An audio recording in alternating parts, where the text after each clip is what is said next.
কিন্তু বিজিবির কি এগুলো দেওয়ার কোনো এখতিয়ার আছে? না, এভাবে গিফট করার কোনো এখতিয়ার আছে? তাহলে কোন বিজিবি ওনাকে দিতে পারে? দর্শক জানিয়ে রাখি, এই মুহূর্তে সিলেটের জিন্দাবাজারের কাস্টম অফিসে একটি ঘটনা ঘটে গেল। যেমন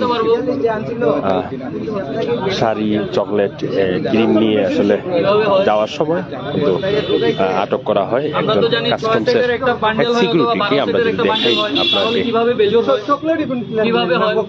চকলেট সহ আসলে অন্যান্য মালামাল নিয়ে যাওয়ার সময় কিন্তু তাকে আটক করা হয় এবং কি সে এখন জানিয়েছেন যেমন বিজিবির কাছ থেকে না। আমি যদি জানাই আপনাদেরকে, যেমন ঠিক এই কাস্টমসের ঠিক অপোজিট সাইডে আমরা আছি, সেই কাস্টমসের একজন সিকিউরিটি সেই শাড়ি এবং কি চকলেট সেগুলো নিয়ে যাওয়ার পথে হয়তো গেটে আটক করা হয়। এই যে নতুন শাড়ি দেখতেছেন আপনারা, পাশাপাশি চকলেটের বক্স রয়েছে, ক্রিমও রয়েছে, সেগুলো নিতে হয়তো পালিয়ে যাওয়ার সময় কিন্তু আটক করে। এই জায়গায় পুলিশও দাঁড়ানো আছে। সে আবার কাস্টমসেরই একজন নিরাপত্তা প্রহরীর দায়িত্বে আছে। রাতের আধারে কেন এগুলা নিয়ে যাবে এবং কি সে বলতেছেন যেমন বিজিবির কাছ থেকে না সে কিনে নিছে, এরকম একটি কথা বলতেছেন। আমরা আসলে দেখানোর চেষ্টা, অবশ্যই লাইভে থাকবেন, আমরা দেখানোর চেষ্টা করতেছি কি হচ্ছে এই জায়গায় এবং কি অন্যান্য গণমাধ্যম কর্মী যারা আছে তারা কিন্তু ইতিমধ্যে সেই জায়গায় এসেছেন। আমরা তার মুখ থেকেও শোনার চেষ্টা করব। এই জায়গায় উৎসুক জনতা এখন পর্যন্ত আসলে ভিড় হয়ে আছে। ভারতীয় দেখতে পাচ্ছেন তিনি কথা বলছেন এখানে এবং আইন শৃঙ্খলা পুলিশ সদস্যরা এসেছেন এবং পুলিশ সদস্যদের একজন কর্মকর্তা কিন্তু ভিতরে কাস্টমসের যারা ঊর্ধ্বতন কর্মকর্তা রয়েছেন তাদের সাথে কথা বলতে গিয়েছেন এবং কথা বলার পরেই কিন্তু আমরা সিদ্ধান্ত জানতে পারবো ওনাকে কি করা হবে। সেটা কাস্টমসের কর্মকর্তাদের সাথে কথা বলার পর আমরা জানতে পারবো। উনি ভিতরে এখন পর্যন্ত কথা বলছেন এবং ভিতর থেকে আসার পরেই কিন্তু আমরা আপনাদেরকে জানাতে পারবো আসলে কি হয়। এবং সেটা নিয়ে কিন্তু এখানে যারা উত্তেজনতা রয়েছেন তারাও কিন্তু অপেক্ষমান রয়েছেন যে আসলে কি হয়। আপনি দেখতে পাচ্ছেন অনেক মানুষ কিন্তু জড়ো হয়েছেন এবং এখান থেকে কিন্তু অনেকেই অনেক ধরনের মন্তব্য করছেন এবং তাদের মন্তব্য কিন্তু যারা সদস্য এসেছিলেন তিনি কিন্তু কথা বলার পরেই কিন্তু সিদ্ধান্ত নেবেন যে যাকে আটক করা হয়েছে তাকে কি করা হবে এবং তখনই আমরা আপনাদেরকে জানাতে পারবো আসলে যে শেষ পদ্ধতিটা কি হয়। তারা অভিযোগ করছেন যে প্রতিদিনই কিন্তু এখান থেকে বিভিন্ন জন বিভিন্ন মালামাল নিয়ে বাইরে বের হন এবং বিভিন্ন ভাবে কিন্তু খবর পাওয়ার পর আজকে একজনকে হাতে নাতে আটক করেছেন এবং ওনার কাছে কিন্তু ভারতীয় চকলেট সহ বিভিন্ন প্রোডাক্ট পাওয়া গিয়েছে।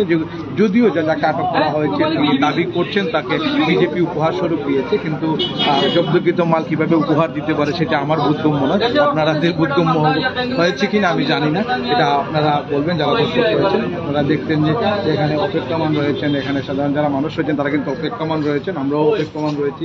আমরা আপনাদেরকে জানানোর চেষ্টা করব শেষ পরিণতিটি কি হয়। কর্মকর্তা যিনি রয়েছেন কথা বলার জন্য গিয়েছেন এবং আমরা যদি দেখাই আসলে সেই জায়গা থেকে কি করা হবে, ওই মামলা কি করা হবে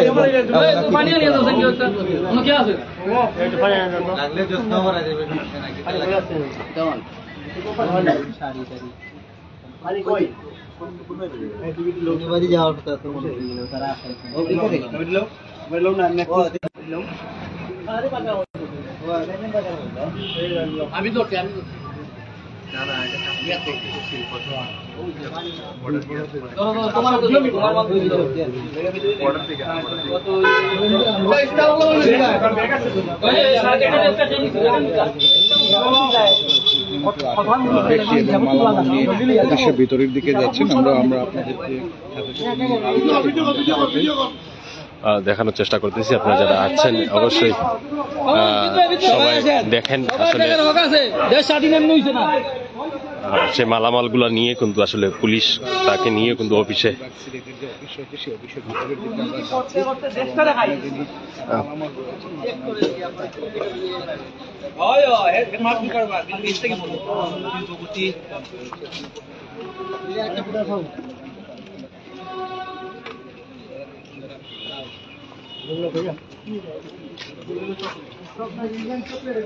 উৎসব জনতা এবং কি সবাই কিন্তু আসলে তার এই মালামাল দেখানোর চেষ্টা করতেছে। আবার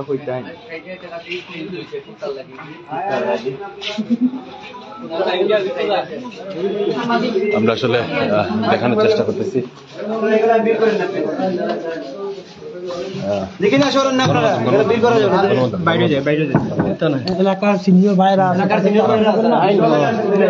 দেখানোর চেষ্টা করতেছি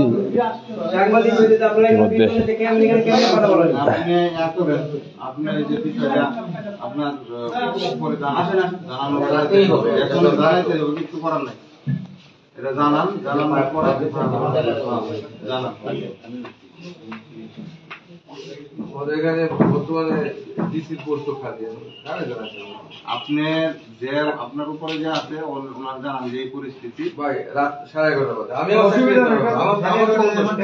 আপনার দোষ না তো, কিন্তু এটা আপনার কর্মচারী তো আপনার, এখন আপনি জানাতে হবে না। এখন যদি ওরা যদি মারতো, রক্তপাত হইতো, তাইলে কি করতেন? বা এখানে যদি ইনজুরি হইতো কি করতেন? জানানো উচিত না যে এত বড় ঘটনা ঘটলো, এটা জানানো উচিত। জানাইতে হবে না।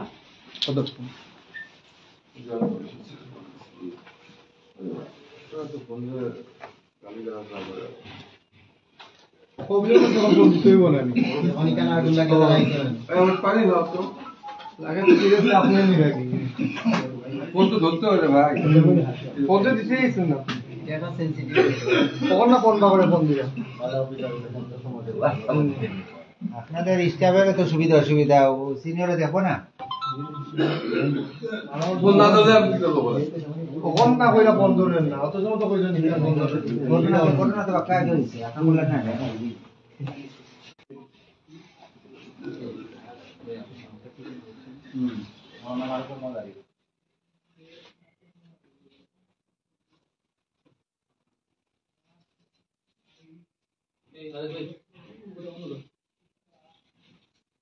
সবাই বন্ধু ধরে ধরে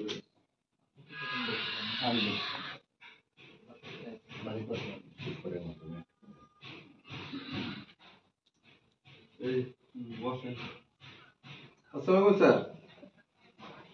আসসালামু স্যার। স্যার এত ফোন দেওয়ার জন্য দুঃখিত, একটু ঝামেলা হয়েছে তো ওই জন্য ফোন দিলাম স্যার। স্যার যে আমাদের ওই যে আজকে বিজিবি অনেক মালামাল আসছিল, শাড়ি, ক্রিপিস, তারপরে আরো চকলেট টকলেট অনেক আসবে আর কি। তো আমার এখানে তো স্যার জায়গা নাই, এই কারণে জায়গা বের করতে আমার বিকেল নাগাদ সময় লাগছে স্যার। ওই ভিতরে যে ধ্বংসযোগ্য কিছু মাল ছিল নষ্ট হয়ে গেছে, এই মালগুলা আগে বের করছি, বের করে নতুন একটা স্যার 3 শেড ঘর তৈরি করতেছি, এখনো চাল দেওয়া বাকি আছে, কাজ চলতেছে, আমি জেগে আছি। এখন আমাদের যে নাইট গার্ড আছে একজন, নাম হচ্ছে মঞ্জু স্যার, এ করছে কি স্যার, যে তার বক্তব্য অনুযায়ী, কতটুকু সঠিক আমি জানি না, বিজেপির কাছ থেকে নাকি একটা শাড়ি চেয়ে রাখছে। এই শাড়ি আর তার কাছে আরেকটা পাওয়া গেছে হচ্ছে এক প্যাকেট ফুচকা আর কয়েক পিস চকলেট। চকলেটটা আবার যে ওই আপনার বক্সটা যখন নিচে নামাইছে, ওই যে বক্সের মধ্যে ছিল, বক্সটা ভেঙে যাওয়ার কারণে আমরা সবাই মিলে লেবারদের 2 পিস করে দিয়েছি যে খেয়ে ফেলে নষ্ট হয়ে যাবে। সেখান থেকে সে 4-5 পিস চকলেট এগুলো ব্যাগে, তার যখন কাজ শেষ ছুটি দিয়েছি, সে যাওয়ার সময় ওই গেটে ওই লোকজন ছিল, তারা আটকাইছে। এক পিস শাড়ি পাইছে, এক প্যাকেট ফুচকা পাইছে 1 কেজি, আর 4-5টা চকলেট পাইছে। এটা নিয়ে তারা পুলিশে কল করছে, তারপরে ওদের মারধর করছে। মানে কি করছে,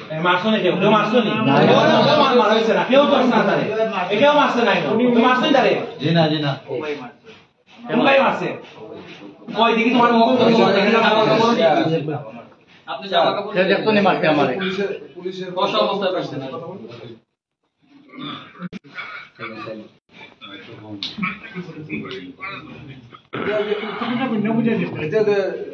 তাদেরকে কে বলছে বা তারা কোন অধিকার করছে কেন আমার সামনে অনেক লোক পাবলিক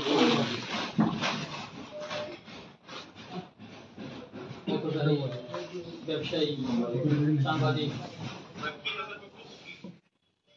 আপনারা কেউ কথা বলবেন স্যারের সাথে তাদের বক্তব্য হচ্ছে যে তার বিরুদ্ধে আইনগত ব্যবস্থা নিতে হবে। আমি বলছি যে সবাই আজকে ব্যস্ত ছিল, সবাই মিটিংয়ে ছিল। হ্যাঁ আপনার অ্যাকশন নেবেন।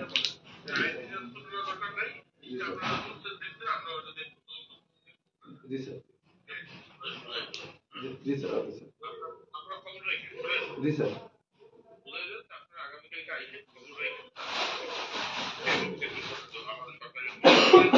জি স্যার, সরকারি লোক নাইটগার্ড, নাইটগার্ড, জি স্যার।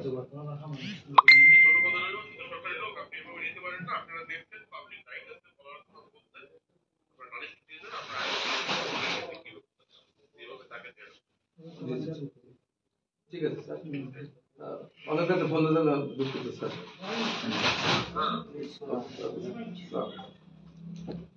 শুনুন স্যার, আমাদের এডিশনাল কমিশন আছে। কথা বলে তাদের সাথে, আমি তো আর একটা এখন আপনারা কালকে বিকেলের দিকে আসেন, তার বিরুদ্ধে কি ব্যবস্থা নিচ্ছি এটা আপনাদেরকে জানাই দেবো। স্যার তো বলবেন আপনাদের স্টাফের বিরুদ্ধে আপনারা কি অ্যাকশন নেবেন এখন কালকে? আমাদের অতিরিক্ত কমিশনার স্যার, এডিশনাল কমিশনার এগুলো তো রাখেন, এগুলা এইগুলাকে দরকার এগুলা তো জব্দ করাইছে, জব্দ রাখেন, জব্দ আমি লিখি ভাই, যারা কথা বলে ওনারা এই ভাই, এইগুলো নিয়ে এত বাড়াবাড়ি কিছু নাই তো, শাস্তি তার হবে। আপনি শুনলেন তো, আমি কথা বলছি। শাস্তি তার না, শাস্তি তো আপনার হবে। আমার আপনি রাতের বেলায় আপনি নিজে গাড়ি নিয়ে যান, আপনি খালি ব্যাগ নিয়ে ঢুকেন, আমি নিজে তাৎক্ষণিক। আপনি রাতের বেলা খালি ব্যাগ নিয়ে ঢুকেন, আর যখন আপনি বাড়িতে যান আপনি বলেন কাপড় নিয়ে যান অনেকগুলা। হাও আপনার ওই আইএস নোয়া গাড়ি আছে আপনার কালা না, আমি বেশিরভাগ ও লাইন না ইও আছে। শুনেন, আমি অনেকদিন বাবদ দেখতেছি, এখানে যার কারণে আজকে তারা ধরছে। লাইভ আমি শুনেন, আমি কি একটা কথা মিথ্যে বলছি? আমার নাম জালাল উদ্দিন। উনি স্যার, আমি বলি, উনি কাস্টমস অফিসার।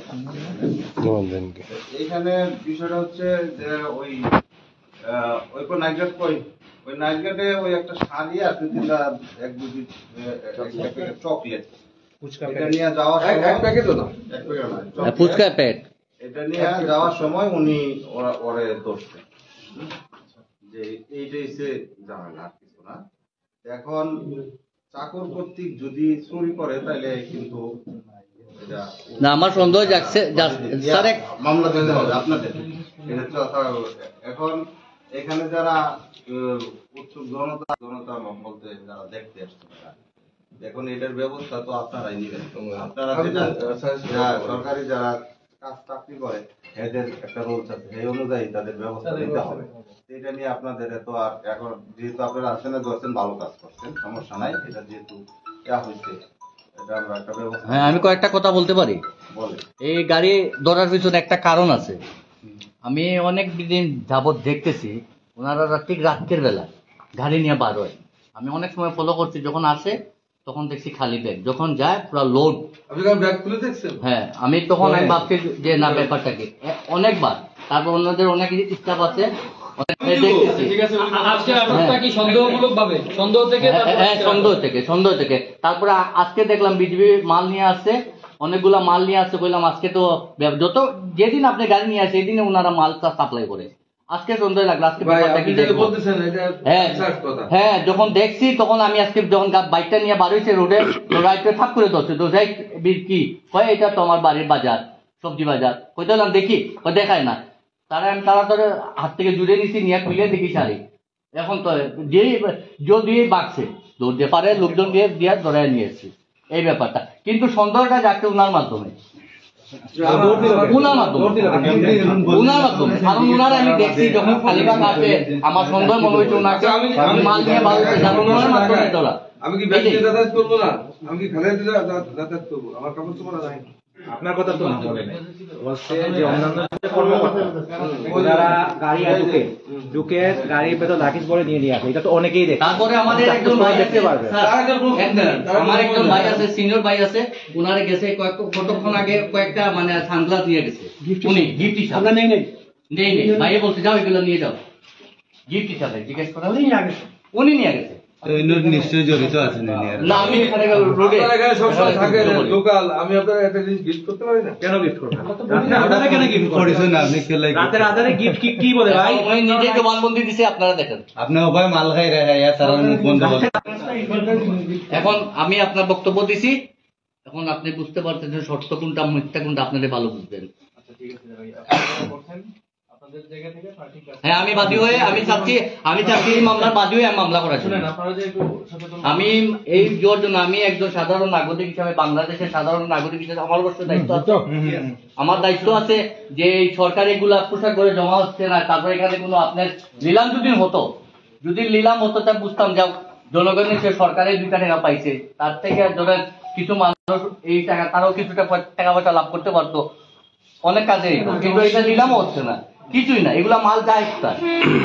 যার কারণে আমি ওনাদের আমি বাদী হয়ে আমি চাচ্ছি যে আমি মামলা করার জন্য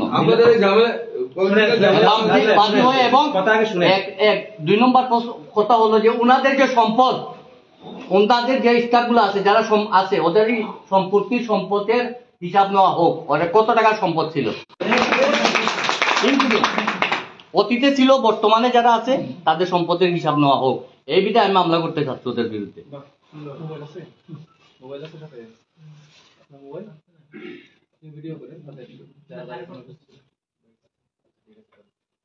ঠিক আছে ভাই, আপনারা দেশের সচেতন নাগরিক হিসেবে আপনাদের সন্দেহ হয়েছে, এই জন্য আপনারা আটকেছেন, এই জন্য আপনাদেরকে ধন্যবাদ। ঠিক আছে, হ্যাঁ অনেকদিন যাবত শুনতে হচ্ছে। এটা যেহেতু একটা সরকারি প্রতিষ্ঠান, অবশ্যই সরকার, এবং এই সরকারি প্রতিষ্ঠানের কর্মচারী তারা যদি কোনো কাজ যদি হয়, সংগঠিত হয়, যেটা আমাদের আইনের চোখে অপরাধ যদি সংগঠিত হয়, তাহলে এটা সরকারি প্রতিষ্ঠান এবং সরকারি নিয়ম অনুযায়ী এটার বিরুদ্ধে এটার জন্য একটা ব্যবস্থা নেওয়া হয়। ঠিক আছে, আইনে যেটা আছে সেই ব্যবস্থা নেওয়া হবে। আমি চাচ্ছি ওনাদের বিরুদ্ধে বাদী হয়ে মামলা দিতেন। আচ্ছা, অবশ্যই যেটা আইনে আছে অবশ্যই সেই ব্যবস্থা নেওয়া হবে। ঠিক আছে, হ্যাঁ আমি বাদী থাকবো। ঠিক আছে, তাহলে এখন আপনারা যারা আছেন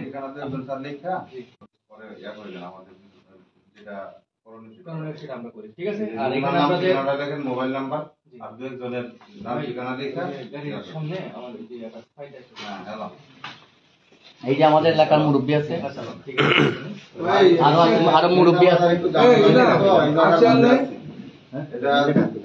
আচ্ছা, সমস্যা নাই। আরেকজন মুরব্বী আছে যাদের যে চকলেট আছে, যারা বলতে নেওয়ার জন্য ওনারে নিয়ে আসতেছি। হ্যাঁ ওনারে নিয়ে আসতেছি আমি, আর একজন সাক্ষী আছে। কয়েকজন থাকেন জানেন না? কয়েকজন থাকেন? নাম ঠিকানা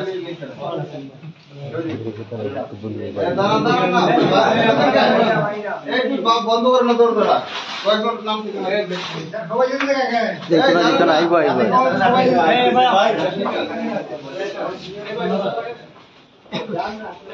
ও ভাই একটা ডাক দিন ভাই, লাইভ চলো। ও ভাই একটা ডাক দিন, আমরা একটা বক্তব্য। ও ভাই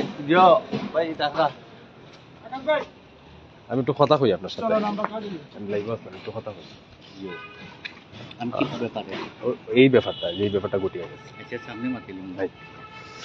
দর্শক আমরা দেখানোর চেষ্টা করতেছি, এবং কি যে গেটই আসলে আটক করা হয়েছিল সেই গেটের সামনেই আছি। এই জায়গার প্রত্যক্ষদর্শী একজন আছে, আমরা ওনার সাথে কথা বলে আপনাদেরকে জানানোর চেষ্টা করবো, এবং কি হয়েছে একটু আগেই সেই ঘটনাটি হয়তো অনেকের মনে প্রশ্ন জাগতে পারে, যেমন কি ঘটনাটি বুঝতে পারলাম না। এখন হয়তো আমরা সেই ঘটনাটি একটু বোঝানোর মতো চেষ্টা করবো, এবং কি লাইভে যারা যুক্ত আছেন অবশ্যই।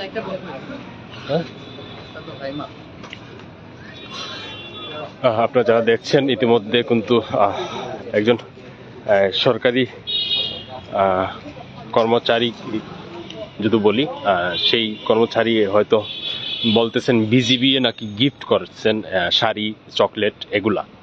পাশাপাশি উৎসুক জনতা আটক করে। অনেকের মনে প্রশ্ন থাকে, যেমন সরকারি যে জব্দ তালিকার যে মালগুলো সেগুলো কেন নিয়ে যাওয়া হবে এবং কি এটা কেন সরকারি কর্মকর্তা কর্মচারী নিয়ে যাবে, এরকম জনবলের মনে আসলে কিন্তু সেটা আটক করা হয়। আটক করার পরপরই কিন্তু এখন আমরা যতটুকু দেখলাম, যেমন এই যে কাস্টমস অফিসে আমরা আছি, ভিতরে হয়তো পুলিশ এই জায়গায় আছে এখনো। পুলিশ তার আইনের প্রক্রিয়া অধীন যতটুকু কাজ করেছে সেই ব্যবস্থাই নিচ্ছে। দর্শক, লাইভ থেকে বিদায় নিয়ে নিব। তার আগে জানিয়ে রাখি, যেমন আপনাদের মতামত জানাবেন, কে কোত্থেকে দেখতেছেন অবশ্যই আপনাদের মতামত জানাবেন। এই হলো যে কাস্টমস অফিস রয়েছে, সেই অফিসটি কিন্তু এইটাই। আমি যদি দেখাই আপনাদেরকে, আসলে আপনারা যারা দেখছেন ইতিমধ্যে লাইভটি শেয়ার করে দিবেন।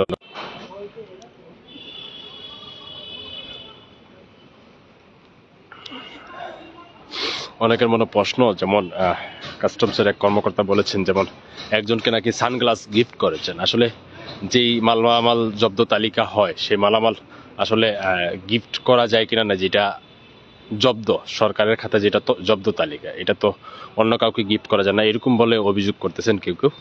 আসলে সেটা হয়তো খতিয়ে দেখবে পুলিশ, তার জন্য পুলিশও এসেছেন এবং কি কথা বলতেছেন। লাইভ থেকে বিদায় নিব। আপনারা যারা এতক্ষণ লাইভে ছিলেন, ভালো থাকবেন, সবাই সুস্থ থাকবেন। আল্লাহ হাফেজ।